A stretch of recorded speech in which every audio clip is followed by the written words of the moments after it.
ఆలయాన్ని విస్తరిస్తున్నాం, అందరూ సహకరించాలని కోరింది సర్కార్. అంతా సంతోషించారు. కానీ అధికారుల అలసత్వం, అనాలోచిత వైఖరి వల్ల తీవ్ర ఇబ్బందులు పడుతున్నారు భక్తులు. ఇంతకీ రాజన్న సన్నిధిలో ఏం జరుగుతోంది? భక్తుల అసంతృప్తికి కారణమేంటి? ఎన్నో దశాబ్దాలుగా భక్తులు ఎదురుచూస్తున్న రాజన్న ఆలయ విస్తరణ పనులు అయితే ప్రారంభమయ్యాయి. రాజన్న ఆలయాన్ని ఆర్జిత సేవలు అన్ని రద్దు చేసి ఇక్కడ భీమేశ్వర ఆలయంలో ఏర్పాటు చేశారు. భీమేశ్వర ఆలయంలో ఆర్జిత సేవలన్నీ జరుగుతున్న నేపథ్యంలో ఇక్కడ ఎటువంటి సౌకర్యాలు ఏర్పాటు చేశారు, భక్తులు ఎలా ఫీల్ అవుతున్నారు, భక్తులకు ఇబ్బందులు ఎదురవుతున్నాయా, అధికారులు ఏర్పాట్లు చేయడంలో సఫలమయ్యారా అనే అంశాలపైన ఎన్టీవీ గ్రౌండ్ రిపోర్ట్ ఒకసారి లుక్కేద్దాం. కోరిన కోర్కెలు తీర్చే కోడెముక్కుల వాడిగా పేరుగాంచిన దేవుడు వేములవాడ రాజన్న. లక్షలాది కుటుంబాల ఇలవేల్పుగా భాసిల్లుతున్న రాజన్న ఆలయం మాత్రం ఆశించినంతగా అభివృద్ధి చెందలేదు. ఉమ్మడి రాష్ట్రంతో పాటు ఇటు 10 ఏళ్ల స్వరాష్ట్ర పాలనలోనూ అదే పరిస్థితి. అయితే రేవంత్ సర్కార్ అధికారంలోకొచ్చాక రాజన్న ఆలయ అభివృద్ధికి అడుగులు పడ్డాయి. ముఖ్యమంత్రి స్వయంగా పాల్గొని ఆలయ విస్తరణ పనులకు శంకుస్థాపన చేశారు. ఆలయంతో పాటు పరిసర ప్రాంతాలను, గుడికొచ్చే రోడ్లను కూడా విస్తరించేందుకు నిధులు కూడా విడుదల చేశారు. రాజన్న ఆలయ విస్తరణ పనులు వేగం పుంజుకోవడంతో స్వామివారి ఆలయంలో భక్తుల దర్శనాలను నిలిపివేశారు. కేవలం మూల విరాట్కు నిత్య కైంకర్యాలు, చతుష్కాల పూజలు యథావిధిగా జరుగుతున్నాయి. అయితే కూల్చివేతలు జరుగుతున్నందున భీమేశ్వర స్వామి ఆలయంలో స్వామివారికి భక్తులు ఆర్జిత సేవలు, మొక్కులు చెల్లించేందుకు ఏర్పాట్లు చేశారు. కోడె మొక్కులు, శివ కళ్యాణం లాంటి కార్యక్రమాలతో అన్ని సేవలకు ప్రత్యామ్నాయాలు చూపించారు. అయితే అధికారులు అన్ని ఏర్పాట్లు చేశామని చెబుతున్నప్పటికీ భక్తులు తీవ్ర ఇబ్బందులు పడుతున్నారు. మొక్కులు చెల్లించేందుకు వస్తున్న భక్తులకు కనీస సమాచారం ఇచ్చేవారు కూడా లేకపోవడం నానా పాట్లు పడాల్సి వస్తోంది.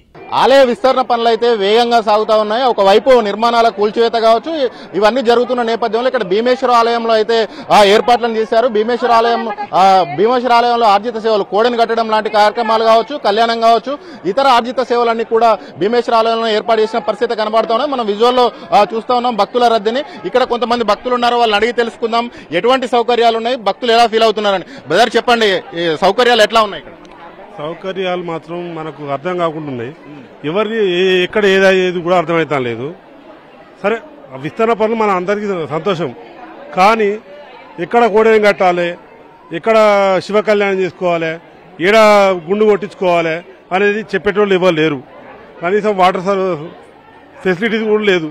ఇబ్బందులు అయితే ఉన్నాయి. సరే, విస్తరణ అనేది మనకు చాలా మాది పర్వతగిరి వరంగల్ జిల్లా మండలం. ఎప్పుడు వచ్చారు? నిన్న వచ్చినాం సార్. నిన్న వచ్చినాం. నిన్న పొద్దున్నాక ఇక మేము దర్శనం చేసుకునే సరిపోయింది. ఇవాళ బతిపోషమని చేశాం. కానీ సరే, కొన్ని అలసత్వం అయితే ఉన్నది. ఎవరిని అడగాలనో ఎవరు చేయాలో అనేది అర్థమవుతా లేదు మాకు. మీరు ఎక్కడి నుంచి వచ్చింది? అది ఇనుగుర్తి దుంపల రాజా. మన నిన్న అయితే ఈ గుడి దగ్గరకు వచ్చినాం, ఏం ప్రాబ్లం జరగలేదు. కానీ ఇప్పుడు ఈడ బద్దిపోషమ్మ దగ్గర మరీ ఇబ్బంది జరిగే ఏర్పాట్లు ఉన్నాయి సారు. మీరు ఏమనుకున్నా దాన్ని సరి చేసి పెట్టాలని నా ఆలోచన.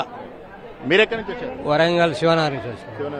ఎట్లా ఉన్నాయి ఏర్పాట్లు? ఇక్కడ ఏర్పాట్లు ఇప్పుడు ఇక వర్క్ నడుతున్నట్టు పర్లేదు, చేస్తానండి. వాళ్ళ సమాచారం చెప్తున్నారా ఎవరైనా ఎక్కడ కోడెను కట్టుడు, క్యూ లైన్లు ఎక్కడ ఉన్నాయి? బాగానే ఉన్నది. భక్తులు అయితే ఇక్కడ సమాచారం చెప్పేవాళ్ళు లేరు. కనీసం మాకు సమాచారం ఏది క్యూ లైన్ ఎక్కడ ఉంది, కళ్యాణ కట్ట ఎక్కడ ఉంది, శివ కళ్యాణం ఎక్కడ చేయాలి అనే అంశాలపైన కనీసం సమాచార వ్యవస్థ లేదు. దీంతో ఇబ్బందులు ఎదుర్కొంటున్నాం అని చెప్పేసి అయితే భక్తులు చెప్తా ఉన్నారు. కార్తీక మాసం, అందులోనూ పెళ్లిళ్ల సీజన్ కావడంతో రాజన్న ఆలయంలో నిత్యం జరిగే శివ కళ్యాణానికి ఫుల్ డిమాండ్ ఏర్పడింది. కొత్తగా పెళ్లైన జంటలు, కోరిన కోరికలు నెరవేరిన వారు స్వామివారి నిత్య కళ్యాణంలో పాల్గొనడం ఆనవాయితీ. అయితే శివ కళ్యాణం జరిగే వేదికను కూల్చివేయడంతో అన్నదాన సత్రం పైన ఉన్న హాలులో తాత్కాలికంగా కళ్యాణం జరిపిస్తున్నారు అర్చకులు. పెద్ద సంఖ్యలో వస్తున్న భక్తులు రోజుల తరబడి శివ కళ్యాణం టికెట్ల కోసం వేములవాడలోనే వేచి చూడాల్సి వస్తోంది. ప్రస్తుతం మనం శివ కళ్యాణం జరిగే ప్రాంతంలో ఉన్నాం. శివ కళ్యాణం అనేది అత్యంత ప్రాముఖ్యమైనది, ప్రాశస్త్యం కూడా కలిగింది. ఉత్తర తెలంగాణలో కొత్తగా పెళ్లైన ప్రతి జంటను ఇక్కడికి తీసుకొచ్చి వాళ్ళ ఇలవేలుపైనటువంటి రాజన్న కళ్యాణం జరిపించడం అనేది ఆనవాయితీ. నూతన వధువర్లే కాకుండా మొక్కుకున్న వాళ్ళు, మొక్కులు చెల్లించుకునే వాళ్ళు కూడా ఈ శివ కళ్యాణం అనేది జరిపిస్తారు. దాంతో పాటుగా కార్తీక మాసం కూడా అత్యంత పవిత్రమైనది కావడంతో ఈ శివ కళ్యాణానికి అనేది ఒక ప్రాముఖ్యత ఉంది. ఈ రాజన్న ఆలయ విస్తరణ నేపథ్యంలో శివ కళ్యాణం జరిపించే ఆ హాల్ ఏదైతే ఉందో దాన్ని డిస్మాంటిల్ చేశారు. ఇప్పుడు తాత్కాలికంగా ఈ రాజరాజేశ్వర స్వామి అన్నదాన సత్రం పైన ఉన్న హాల్లో తాత్కాలిక ఏర్పాట్లు అయితే చేశారు. గతంలో శివ కళ్యాణానికి సంబంధించి 150 నుంచి 180 టికెట్లు అంటే దాదాపు 200 టికెట్లు ఇచ్చేవాళ్ళు. ఇప్పుడు కేవలం 50 టికెట్లు మాత్రమే ఇస్తున్నారు. 50 టికెట్లకు కూడా పూర్తి స్థాయిలో డిమాండ్ వచ్చింది.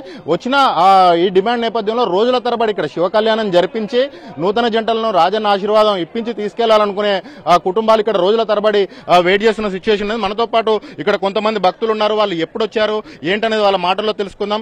అన్నా, మీరు ఎప్పుడు వచ్చారు ఇక్కడికి? మేము శనివారం నాడు ఈవినింగ్ వచ్చినాం. సండే రోజు మేము పోయి లైన్లో నిల్చున్నాం. సాయంత్రం 7 గంటలకు పోయి సండే రోజు లైన్లో నిల్చుంటే పొద్దున 6:30కు వాళ్ళు టికెట్ ఇష్యూ చేశారు. దాంట్లో ఒక 28 మాత్రమే ఇచ్చారు. నేను 29 నెంబరు నాకు అడకచ్చారు బ్లాక్ చేసారు వాళ్ళు.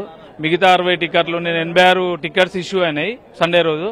మిగతా 60 టికెట్స్ బ్లాక్ మెయిల్ చేసి వాళ్ళు విఐపీలకు కానీ లేకపోతే బయట బ్లాక్ టికెట్గా అమ్ముకున్నారు.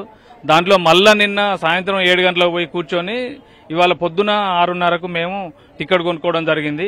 ఇది ఎందుకంటే రాజన్న వేములవాడ రాజరాజేశ్వరి ఆలయంకు కొత్త దంపతులను తీసుకొచ్చినాం కాబట్టి అది మా ఆనవాదిగా వస్తుంది. దానికోసం ఇక్కడ బాగా ఇబ్బందులు ఎదుర్కోవాల్సి వస్తుంది.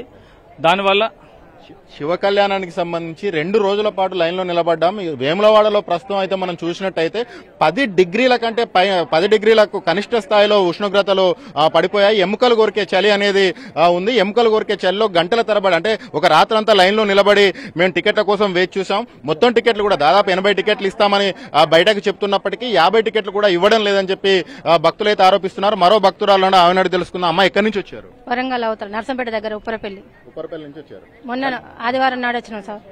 ఆదివారం మధ్యాహ్నం వచ్చినాం. దర్శనం అయింది. నిన్న పొద్దున శివ కళ్యాణం కానీ నైట్ 1:30కు లైన్ కట్టినాం. నిన్న 8 గంటల వరకు టికెట్ ఇవ్వలేదు సార్. అన్ని బ్లాకులు అమ్ముకున్నారు. మాకేం పాయిదా సార్? మేము అంత దూరంకి వెళ్ళి కొత్త దంపలను తీసుకొచ్చినాం. అంటే టికెట్లు ఇక్కడ మరి ఎందుకు ఇస్తలేరని ఏమన్నా అడిగితే సమాధానం చెప్పేటోళ్ళు బ్లాకులు అమ్ముకున్నారని చెప్పిండ్రు. పోలీసు వాళ్ళు వచ్చిండ్రు, ఎస్ఐ వచ్చిండ్రు, అందరు వచ్చిండ్రు. మేము నిలబడి వేస్ట్ అయింది కదా సార్. చలిలో నైట్ 1:00కి వచ్చి పండుకున్నాం. 8 గంటల వరకు టికెట్ దొరకలేదు. లైన్లోనే ఉన్నాం సార్. రాత్రి 1 గంట నుంచి లైన్లోనే ఉన్నారు. 8 గంటల వరకు లైన్ లేవు. టికెట్ లేవంటే మళ్ళీ ఇంటికి వాపస్ వెళ్ళిపోయి మళ్ళీ డబుల్ రెంట్ కట్టుకుని రూమ్ లో 2000 ఒక రోజుకు మళ్ళీ 4000 కట్టినాం సార్ రూమ్ కు. డబుల్ రూమ్ కిరాయి కట్టుకుని ఈ రోజు లైన్ లో నిలబడ్డాం. మళ్ళీ నైట్ 1:00కి వచ్చి మళ్ళీ లైన్ ఈ రోజు మళ్ళీ లైన్ టికెట్ తీసుకుని ఈ రోజు మళ్ళీ దర్శనం. ఈ రోజు 2 రోజులు వచ్చినాం సార్. పోలీసులకు ఫస్ట్ పోలీసులు ముద్దు నీరు ఇడాలి. ప్రజలకు భక్తుల కంటే ఇల్వలేదు. ఒకడేమో ఒక తీరు చెప్తాడు, ఒకళ్ళేమో ఒక తీరు చెప్తారు. ఆడ మన కోళ్ళ సమాచారం ఇచ్చటోళ్ళు ఎవరు లేరు. ఎవరికి వాళ్ళే కోళ్ళగా టికెట్ అని ఆ లైన్లు ఇస్తా అని చెప్పి ఈ లైన్లోకి పంపించిండు. ఈ లైన్లో పంపిస్తే అక్కడ పోయినాక మాకు ఎవరు ఇస్తారో మాకు తెలియదు, సమాచారం ఏం లేదు, నీకు ఎవరు చెప్పారో ఆయన అడుగుపో అంటుండు. మేము ఎటున్నా రొయ్యూరు నుంచి వచ్చినాం. మొన్న ఆదివారం వచ్చినాం 2 గంటలకు. నిన్న టికెట్ దొరికితే నిన్న కళ్యాణం అయ్యేది. ఈ రోజు ఒక రోజు ఎక్స్ట్రా ఉన్నాం. ఇవాళ దొరికింది. కళ్యాణం అవుతుంది.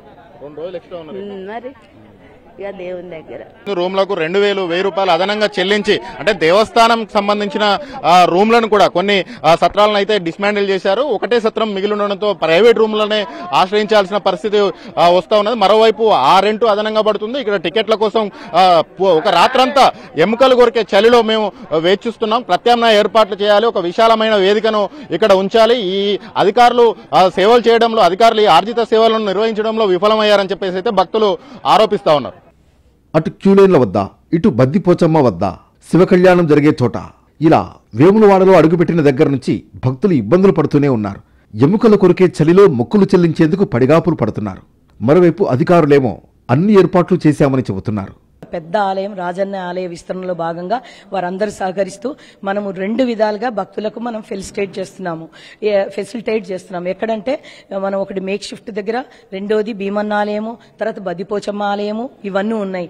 వారు క్రమశిక్షణలో వచ్చి వారు చాలా చక్కగా దర్శనం చేసుకుంటున్నారు. వారికి మనకు వారు తెలియజేసే స్టేజ్లో కూడా వారు ఉన్నారు. ఏమన్నా ఇబ్బందులు ఉన్నట్టయితే ఈనాటికి వరకు కూడా నేను గతంలో కూడా చేశాను. ఏనాడు ఏ కంప్లైంట్స్ రాలేదు. ఓన్లీ కళ్యాణం దగ్గర ఎందుకు జరుగుతుందంటే మనము ఎక్కువ అకామిడేట్ చేయలేకపోతున్నాం కాబట్టి ఇప్పుడు వారికి నేను తెలియజేయడం ఏంటంటే మనం భవిష్యత్తులో ఏదైతే నిర్మాణం చేసుకుంటున్నామో ఎక్కువ సంఖ్యలో వారికి ఇవ్వడానికి మనం ప్రయత్నం చేస్తాము. అలాగే ఇప్పుడు రెనోవేట్ మనం కొన్ని విషయాల్లో కొన్ని కళ్యాణంకు వేరే దగ్గర కూడా కన్స్ట్రక్షన్ స్టార్ట్ చేస్తున్నాము కాబట్టి అక్కడ కూడా మనం కొంత ఎక్కువ ఒక 30-40 టికెట్స్ ఎక్కువ ఇవ్వగలుగుతాం. అంటే ఒక 60 మందిని ఇంకో 60 మంది. దానికోసం నిన్న రాత్రి కూడా మనం ప్లాన్ చేసి చిన్న ఉన్న హాల్ పక్కన కొంచెం స్థలం ఉన్నట్టయితే దాన్ని కూడా చిన్న ఎక్స్టెండ్ చేసి వచ్చే భక్తులందరూ కూడా చాలా సహకరిస్తున్నారు. అలాగే సహకరించాలని కోరుకుంటున్నాము. భక్తులేమో దైవ దర్శనం విషయంలో తాము పడుతున్న ఇబ్బందులను చెబుతుండగా అధికారులు మాత్రం ఆల్ ఈజ్ వెల్ అంటున్నారు. ఇప్పటికైనా భక్తుల రద్దీ దృష్టిలో పెట్టుకుని తాత్కాలిక సౌకర్యాల కల్పనపై దృష్టి పెట్టాలన్నది వారి విజ్ఞప్తి. సుదూర ప్రాంతాల నుంచి వేములవాడ రాజన్న దర్శనం కోసం వచ్చిన భక్తులు ఆలయ విస్తరణ నేపథ్యంలో పడుతున్న ఇబ్బందులన్నింటినీ మనం చూశాం, భక్తుల మాటల్లో విన్నాం. అధికారులు కూడా తాము ఏర్పాట్లు చేశామని అధికారులు అంటా ఉన్నారు. తాము ప్రత్యామ్నాయాలు కూడా చూపెడతామని చెప్తున్నారు. మరోవైపు భక్తులేమో కనీసం సమాచారం కూడా ఇవ్వడానికి ఇక్కడ సమాచారం ఇచ్చే నాదుడు లేదని చెప్పేసి భక్తులు ఆరోపిస్తున్నారు. ఓవరాల్ గా వేములవాడలో భక్తుల ఇబ్బందులపైన NTV ground report. Camera person సంపత్తో కలిసి భాస్కర్, ఎన్టీవీ వేములవాడ నుంచి.